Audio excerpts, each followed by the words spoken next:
सोलापूर महानगरपालिका हद्दवाढ भागातील 12 गावांमध्ये सुरू असलेल्या नगर भूमापन, प्रॉपर्टी कार्ड आणि मालमत्ता नोंदणी प्रक्रियेचा आढावा महापौर विनायक कोंड्याल यांच्या अध्यक्षतेखाली घेण्यात आला।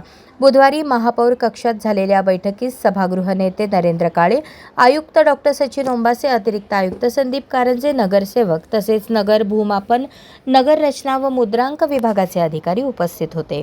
बैठकीत प्रॉपर्टी कार्ड तयार करणे, NOC प्रक्रिया, 7/12 उतारे, खरेदी विक्री नोंदणी आणि नागरिकांना भेडसावणाऱ्या अडचणींवर सविस्तर चर्चा करण्यात आली।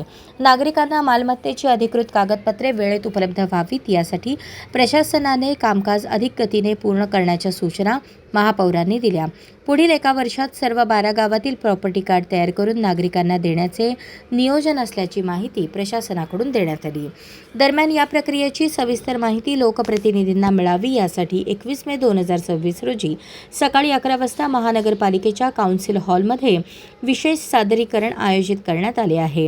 यामध्ये नगर भूमापन प्रक्रिया, आवश्यक कागदपत्रे आणि पुढील कार्यपद्धती याबाबत मार्गदर्शन करण्यात येणार असून या उपक्रमामुळे हद्दवाढ भागातील नागरिकांच्या मालमत्ता विषयक समस्या सोडवण्यास मदत होणार असल्याचा विश्वास व्यक्त करण्यात आला।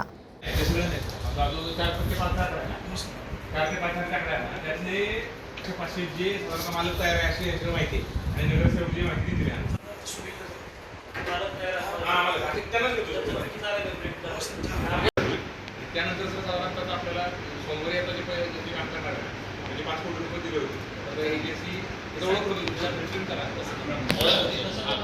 कामाची कार्यपद्धती काय कोण आहे तिथे काय हे आहे ते काम करतात आपण एका कुठला मॅगेस मॅपिक्स हद्दवाढ भागातील आपण एका 12 गावं जी आता निवडलेली आहेत त्याच्यामध्ये नेहरूनगर आहे, प्रतापनगर, अहिल्यानगर, सोरेगाव, केगाव, कोमटे, देगाव, दैगणे आणि कसबे, सोलापूर, बाळे आणि